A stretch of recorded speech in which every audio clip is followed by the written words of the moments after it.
Good morning students, कैसे हो। देखिए, अपना अलंकार का टॉपिक चल रहा था, उसी क्रम को आगे बढ़ाते आज हम नेक्स्ट जो अपना सिलेबस के अकॉर्डिंग जो अलंकार है उत्प्रेक्षा, उसको जानने की कोशिश करेंगे। देखिए, यहाँ उत्प्रेक्षा अलंकार आज हम पढ़ेंगे। पिछले वीडियो में हमने रूपक अलंकार पढ़ा था, उसके भेद पढ़े थे। आज हम उत्प्रेक्षा अलंकार जानेंगे। उत्प्रेक्षा जो शब्द है दो शब्दों से मिलकर बना है, उत धन प्रेक्षा, अर्थात श्रेष्ठ कल्पना। इसका अर्थ होगा श्रेष्ठ कल्पना। परिभाषा क्या होगी इसकी? जहाँ उपमेय में उपमान की श्रेष्ठ कल्पना की जाए उसे उत्प्रेक्षा अलंकार कहते हैं। उपमेय जिस व्यक्ति या वस्तु की, उपमान जिससे उसकी तुलना की जाए, इन दोनों में क्या होता है, उसमें श्रेष्ठ कल्पना की जाती है। कल्पना शक्ति का सहारा लिया जाता है उत्प्रेक्षा अलंकार में। तो जहाँ उपमेय में उपमान की श्रेष्ठ कल्पना की जाए उसे हम उत्प्रेक्षा अलंकार कहते हैं। ध्यान दीजिए, इसको स्पष्ट करने के लिए मैं वो आपको बता रहा हूँ। उपमेय व उपमान में भेद होने पर भी, यहाँ उत्प्रेक्षा में क्या होता है, उपमेय उपमान में भेद होता है, लेकिन सुनिए, उपमेय व उपमान में भेद होने पर भी उपमेय में उपमान की संभावना की जाए, या कल्पना की जाए, वहाँ उत्प्रेक्षा अलंकार होता है। समझे? दूसरा है, हम उत्प्रेक्षा को कैसे पहचाने। यदि एग्जाम में कोई उदाहरण देता है एग्जामिनर, तो उत्प्रेक्षा को पहचानने का एक सरल सा तरीका है, वो है उसके वाचक शब्द। ये आपको देखने को मिलेंगे उसमें मनु, जानो, जनहु, जनहु, मनु, मानो, मनहु, मनहु जैसे ये शब्द आपको वहाँ कहीं न कहीं देखने को मिलेंगे। शॉर्ट में हम जाने, जनहु, जानो, मनहु, मानो, जनहु, जो, जैसे इत्यादि शब्द उत्प्रेक्षा के वाचक शब्द हैं। इनसे हम उत्प्रेक्षा की पहचान कर सकते हैं। जैसे हम इसके उदाहरण जानेंगे, उदाहरण से हमें समझ में आएगा कि यहाँ कौन सा अलंकार हो सकता है। वैसे देखिए, उत्प्रेक्षा के 3 भेद हैं: वस्तु उत्प्रेक्षा, हेतु उत्प्रेक्षा और फलोत्प्रेक्षा। इस तरह 3 भेद है। अब देखिए, पहला उदाहरण है उत्प्रेक्षा अलंकार क्या? सोवत ओढ़े पीत पट श्याम सलोने गात, मानो नीलमणि शैल पर आतप परियो प्रभात। यहाँ देखिए, उपमेय में उपमान की श्रेष्ठ कल्पना की गई है। भगवान श्री कृष्ण के ऊपर लिखा गया है ये, सोवत ओढ़े पीत पट श्याम सलोने गात, कि भगवान श्री कृष्ण अपने सांवले गात पर, गात का तो होता है शरीर, कि आप अपने सांवले गात पर, अपने शरीर पर पीले वस्त्र ओढ़कर वो सोए हुए हैं। वैसे लग रहे हैं मानो नीलमणि सहल पर आत्म परियो प्रभात। दूर से देखने पर ऐसे लगे कि नीलमणि सहल पर पत्थर के ऊपर प्रभात काल का, प्रातःकालीन सूर्य की सुनहली किरणें जैसे पड़ रही हो। तो यहाँ उपमेय में उपमान की श्रेष्ठ कल्पना की गई है। समझे? दूसरा उदाहरण है, निकल रहा जल निधि तल पर, दिनकर बिंब अधूरा, कमला के कंचन मंदिर का मानो कांत कंगूरा। निकल रहा जल निधि तल पर, दिनकर बिंब अधूरा। यहाँ है देखिए, सूर्य, प्रातःकालीन सूर्य की जो सुनहली किरणें हैं सागर के तल के ऊपर गिर रही हैं, उससे वो सूर्य की किरणें चमकवान हो रही हैं। दूर से देखने पर ऐसा लग रहा है, वहाँ संभावना की गई है, कल्पना की गई है कि मानो कमला के कंचन, मानो लक्ष्मी के सोने के मंदिर का गुम्बद वहाँ चमक रहा हो, इस तरह से सूर्य का प्रतिबिंब वहाँ नजर आ रहा है। तो यहाँ उपमेय में उपमान की श्रेष्ठ कल्पना की गई है। और साथ में वाचक शब्द जो मैंने बताए थे आपको, मानो, देखो ये रहा मानो शब्द, इससे भी उत्प्रेक्ष अलंकार की पहचान हो गई। ऊपर वाले में भी हमने यहाँ देखो मानो शब्द है, जनहु जानो मनहु मानो, ये उत्प्रेक्षा के वाचक शब्द है, इनसे पहचान हो जाती है। नेक्स्ट है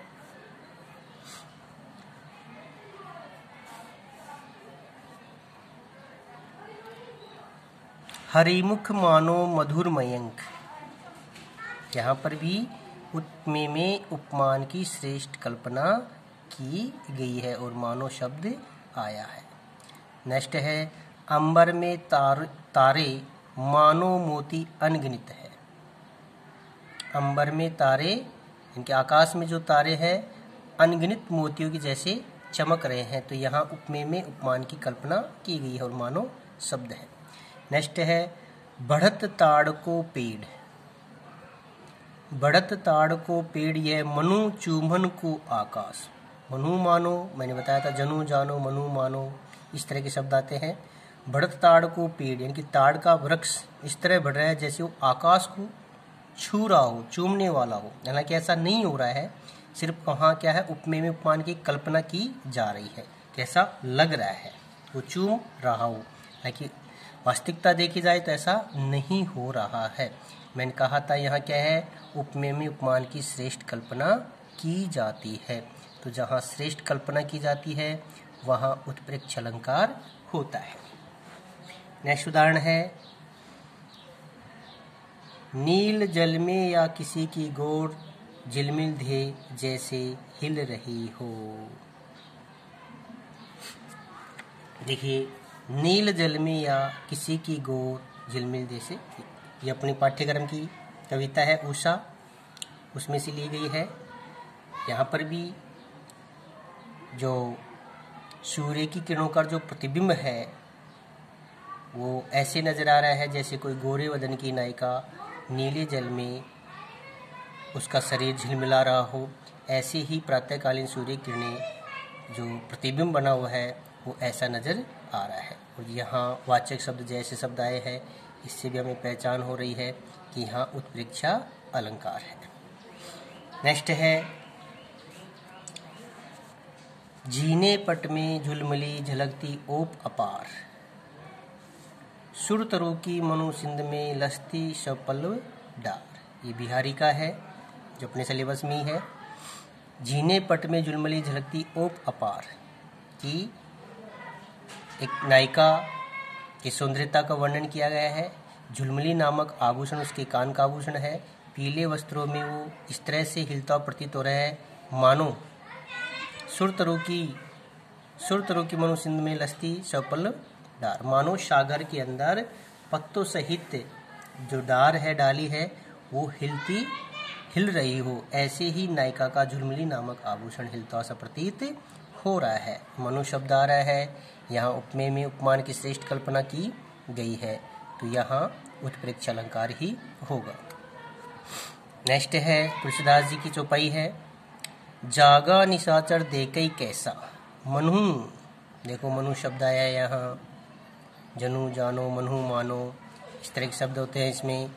मनु काल दे धरी वैसा, तो यहाँ जागा निशाचर, यहाँ कुंभकर्ण के विषय में कहा गया है कि जब रावण अपने भाई कुंभकर्ण को जगाने के लिए आता है तो वो जागता है, तो वो जब उठता है तो ऐसे लगता है मानो काल धरी वैसा, मानो सोम काल देवता अर्थात यमराज शरीर धारण करके बैठे हो, इस तरह से वो प्रतीत हो रहे हैं। तो यहाँ उपमेय में उपमान की श्रेष्ठ कल्पना की गई है। नेक्स्ट है बहुत काली सिल जरा से लाल केसर से जैसे धुल गई हो। ये भी उषा कविता में से लिया गया है। यहाँ भी प्रातःकालीन परिवेश का वर्णन किया गया है जो पल पल अपना रूप परिवर्तन कर रहा है। वहाँ भी उपमेय में उपमान की श्रेष्ठ कल्पना यहाँ कवि के द्वारा की गई है। नेक्स्ट है मानहु नील मारते काड़े ले जमुना जाए पखारे। देखो मानू यहाँ प्रारंभ में ही आ चुका है। मानू नील मारते काढ़े,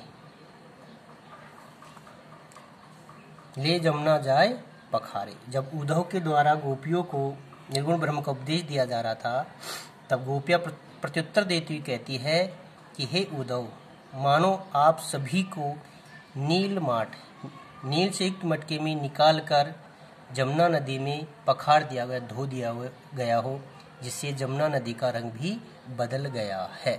तो यहाँ पर उपमेय में उपमान की श्रेष्ठ कल्पना की गई है। तो यहाँ क्या होगा?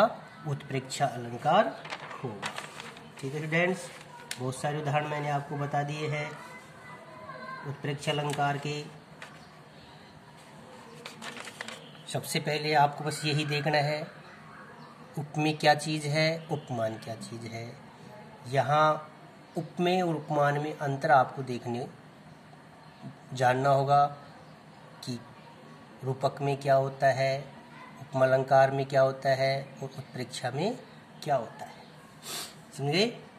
उपमेय में तो क्या होता है, उपमेय व उपमान की तुलना की जाती है। रूपक में क्या होता है, उपमेय और उपमान में अभेदता व्यक्त की जाती है। और उत्प्रेक्षा में उपमेय में उपमान की श्रेष्ठ कल्पना की जाती है। समझे? फिर बता रहा हूँ मैं आपको, उपमालंकार में तुलना की जाती है, रूपक में अभेदता व्यक्त की जाती है और उत्प्रेक्षा में श्रेष्ठ कल्पना की जाती है। किसमें? उपमेय व उपमान के अंदर। समझ गए? तो ये आपका उत्प्रेक्षा अलंकार पूर्ण हो चुका है। नेक्स्ट है विरोधाभास अलंकार। विरोधाभास अलंकार देखिए, ये दो शब्दों से मिलकर बना है, विरोध प्लस आभास। अर्थात काव्य में जहां विरोध न होते हुए भी विरोध का आभास होता है, वहां विरोधाभास अलंकार होता है। समझे?